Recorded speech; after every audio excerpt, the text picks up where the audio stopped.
Un home duns 80 anos de idade, veciño de Carreira, perdía a vida esta mañá na esplanada portuaria da Pobra do Caramiñal.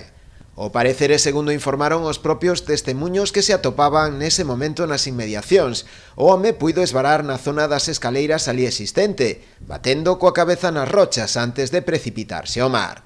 Varias persoas que se atopaban nas inmediacións foron os primeiros en rescatalo, alertando posteriormente ao 112. O persoal médico desprazado ata o lugar, a pesar das manobras de reanimación realizadas, non foi quen de devolverlle a vida.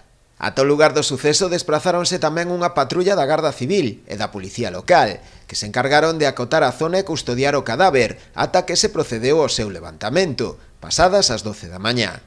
A Garda Civil abriu unha investigación para determinar o acontecido, aínda que todo apunta que a morte puido ser accidental.